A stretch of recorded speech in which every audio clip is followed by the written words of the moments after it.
Assalamualaikum warahmatullahi wabarakatuh. Alhamdulillahirabbil alamin. Wassalatu wassalamu ala asrofil anbiya'i wal mursalin wa ala alihi washabihi ajma'in, amma ba'du. Pertama-tama, marilah kita panjatkan puja dan puji syukur kehadirat Allah Subhanahu wa Ta'ala yang telah melimpahkan nikmatnya kepada kita. Yang kedua, sholawat serta salam kita haturkan kepada junjungan kita, Nabi Agung kita, Nabi Muhammad Sallallahu Alaihi Wasallam, yang kita tunggu syafaatnya di yaumul akhir nanti. Amin, amin, amin ya robbal alamin. Yang ketiga, perkenankan saya untuk memberikan sedikit penjelasan atau berkultum tentang judul sabar. Sebelumnya, perkenalkan, nama saya Ulhiyatun Kasanah.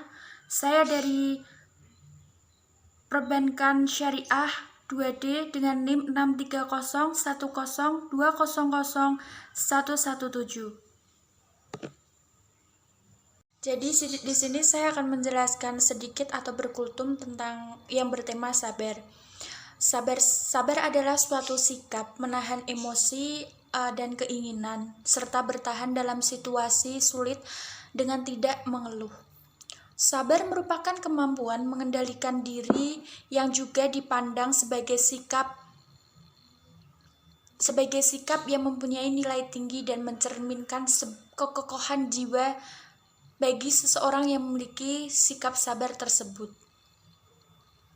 Semakin tinggi kesabaran yang kita miliki, maka semakin kokoh juga kita dalam menghadapi segala macam masalah, cobaan yang diberikan oleh Allah Subhanahu wa Ta'ala kepada kita, yang terjadi dalam kehidupan sehari-hari kita. Sabar itu juga sering berkaitan dengan tingkah laku positif yang ditonjolkan oleh individu atau seseorang. Jadi dapat disimpulkan juga, sabar bisa berarti dapat menahan diri untuk tidak melakukan hal-hal yang bertentangan dengan hukum-hukum Islam ataupun hukum-hukum syariat Islam. Sabar sendiri kita harus menahan diri dalam keadaan lapang dan keadaan sempit, dan dari hawa nafsu kita yang menggoyahkan iman kita. Sabar adalah suatu tingkatan makomat yang harus dilalui oleh setiap manusia yang beriman.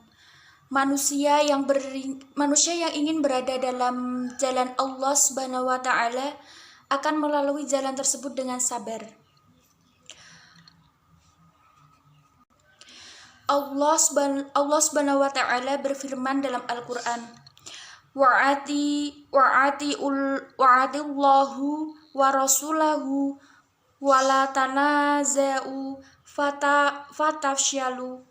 fatafsyalu wa tadhhaba rihukum wasbiru innallaha ma'as sabirin, yang artinya, dan taatilah Allah dan Rasul-Nya, dan janganlah kamu berselisih, yang menyebabkan kamu menjadi getar dan kekuatanmu hilang. Dan bersabarlah kalian, karena Allah berserta orang-orang yang sabar. Al-Quran Surat Al-Anfal ayat 46.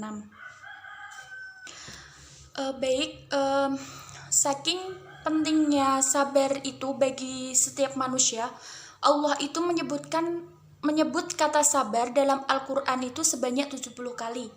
Sedangkan ungkapan Allah yang khusus diperuntukkan bagi mereka yang bersabar tentang bertuang. Sedangkan ungkapan yang khususnya diperuntukkan bagi mereka yang bersabar tertuang setidaknya melalui 16 ayat Al-Quran yang berbeda-beda. Di antaranya seperti surat Al-Baqarah ayat 45. Allah meminta segenap agar menjadikan sholat dan sabar sebagai media pelipur lara. Dan memohonlah pertolongan terhadap Allah Subhanahu wa Ta'ala dengan sabar dan sholat. Dari 16 ayat tersebut ada segudang hikmah dan manfaat bersabar. Hikmah bersabar tersebut diantara lainnya yaitu Allah memuji orang sabar sebagai golongan orang yang beriman dan bertakwa. Kemudian orang yang tidak dapat bersabar merupakan orang yang lemah dan bersedih. Allah mencintai orang-orang yang bersabar. Dia akan selalu dekat dengan orang-orang yang bersabar, memberikan kebahagiaan pada orang-orang yang bersabar, serta akan memberikan pahala dan ganjaran yang tanpa batas bagi orang-orang yang bersikap bersabar dalam menjalani cobaan ataupun masalah yang diberikan oleh Allah Subhanahu wa Ta'ala. Tidak hanya itu saja, sabar juga bisa dikategorikan secara garis besar ketiga bagian utama atau keutamaan dari sabar. Yaitu yang pertama, sabar karena pertolongan Allah. Artinya, atau maksudnya, seseorang mengetahui kesabaran karena pertolongannya. Dan Allah lah yang menganugerahkan kesabaran kepada hambanya. Yang kedua, sabar untuk Allah Subhanahu wa Ta'ala. Maknanya, pendorong umat untuk bersabar adalah karena cinta padanya, penuh dengan harap dan mendekat dengan berbagai ragam ketaatan kepadanya. Bukan hanya untuk memperlihatkan jiwa yang kuat dan ketabahan terhadap manusia lain ataupun tujuan lain. Yang terakhir atau yang ketiga, sabar beserta Allah. Yakni bisa kita artikan sabar yang dilakukan sesuai dengan hukum-hukum Allah sehingga dia dapat menegakkan hukum Allah sekuat tenaga, pikiran, dan hatinya. Jenis kesabaran. Jika kita berkaca dari kisah Nabi Yusuf dalam Al-Quran, setidaknya ada 3 jenis kesabaran yang harus kita asah atau kita pelajari, yaitu sabar menahan amarah, sabar melawan godaan nafsu, dan sabar menghadapi cobaan. Yang pertama, maksud dari sabar menahan amarah yaitu bentuk kesabaran yang pertama ini adalah sabar dalam menahan amarah saat Nabi Yakub, ayah dari Nabi Yusuf, menerima kabar bahwa Nabi Yusuf dimakan oleh serigala. Yang ia katakan adalah fasobrun jamil. Hal ini terekam dalam surat Yusuf ayat 189 yang berbunyi, waja'ula qamisihi bidaming kazib qala bal sawalat lakum anfusakum amra fa sabrun jamil wallahul musta'anu ala ma tasifun. Yang artinya, dan mereka datang membawa baju gamisnya yang berlumuran darah palsu. Dia Yakub berkata, sebenarnya hanya dirimulah sendiri yang memandang baik urusan yang buruk itu, maka hanya bersabar itulah yang terbaik bagiku. Dan kepada Allah saja memohon pertolongannya terhadap apa kamu ceritakan. Sabar melawan godaan hawa nafsu. Sabar ini bagi saya memang berat ya, karena kita harus menahan godaan hawa nafsu kita. Yang kedua ini yaitu maksud dari sabar melawan godaan hawa nafsu. Kita harus sabar melawan godaan nafsu kita. Ketika Nabi Yusuf beranjak dewasa, ia sempat digoda oleh seorang wanita untuk melakukan sesuatu yang dilarang oleh Allah Subhanahu wa Ta'ala. bagaimana sikap beliau berlindung kepada Allah Subhanahu wa taala dan berlari menjauhi godaan tersebut.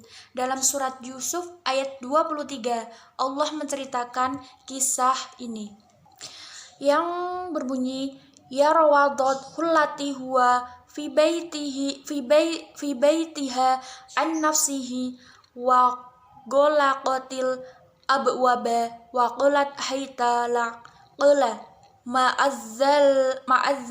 ma'azzalahi innahu rabbi ahsana maswai innahu layufilihu zolimin, yang artinya, dan perempuan yang dia Yusuf tinggal di rumahnya menggoda dirinya dan dia menutup pintu-pintu lalu berkata, marilah berlindung kepada Allah Subhanahu wa taala. Sungguh Tuanku telah memperlakukan aku dengan baik. Sesungguhnya orang yang zolim itu tidak akan beruntung. Selanjutnya yaitu sabar menghadapi cobaan atau masalah yang mungkin diberikan kepada Allah Subhanahu wa taala kepada kita. Yang ketiga ini kita harus sabar dalam menghadapi musibah. Dalam surat Yusuf Allah mengisahkan bagaimana sang raja bermimpi melihat 7 ekor sapi betina yang gemuk dimakan oleh 7 ekor sapi betina yang kurus, 7 tangkai gandum yang hijau dan 7 tangkai lainnya yang kering. Dalam menjalani kehidupan, mungkin kita sebagai manusia dalam menempuh hidup ini tidak lepas dengan lika-liku cobaan masalah hidup. Mungkin saya pun sendiri juga ujian mungkin silih berganti, baik berupa kemiskinan, kesengsaraan, penyakit ataupun lainnya. Segala sesuatunya itu yang menimpa kepada kita sehingga mungkin menimbulkan kesusahan, keresahan hati, kesengsaraan, maka tiada lain kecuali untuk menguji sampai di mana kualitas iman kita oleh Allah. Oleh karena itu, kita harus menjalaninya dengan penuh sikap kesabaran dan selalu berpikir positif. Yakin bahwa Allah Subhanahu wa taala akan meringankan cobaan kita. Dan saya dapat simpulkan bahwa Allah Subhanahu wa taala itu tidak akan memberikan cobaan kepada kita melebihi kemampuan umatnya. Jadi semoga kita bisa mengubah sikap kita, lebih meningkatkan iman kita kepada Allah Subhanahu wa taala dengan bersabar. Dan sabar itu sikap yang benar-benar baik, menguji keimanan kita dalam hal-hal yang mungkin kita bisa melanggar larangan Allah Subhanahu wa taala.